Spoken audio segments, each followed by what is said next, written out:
I chose to do the poem Before the World Intruded by Michele Rosenthal. It summarizes the loss of innocence a person experiences while they grow up in society. As a child, everyone believes that anything is possible and there's no limits on your imagination. Rosenthal recalls this time period of her life as when ideas were oceans crashing, my dreams blank shores of sand.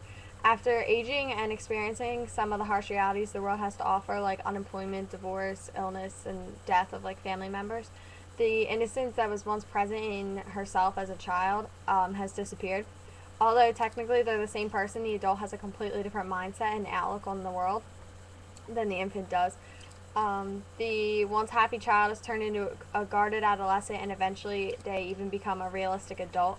The line, "Draw from me a figure whole, so different from who I am," explains the transformation the infant has undergone throughout its life.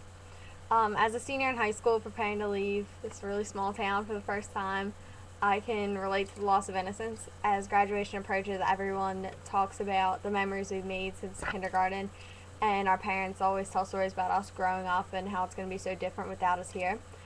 Recalling how small the world was to me when I was 8 years old seems ridiculous now because of the things I've experienced in the past 10 years. Michele Rosenthal's poem can connect to anyone's life because while we know that the world can knock you down now, you also know that the innocent and happy child is still inside you somewhere. And it goes, "Return me to those infant years before I woke from sleep, when ideas were oceans crashing, my dreams blank shores of sand. Transport me fast to who I was, when breath was fresh as sight, my new parts, unfragmented, shielded faith from unkind light.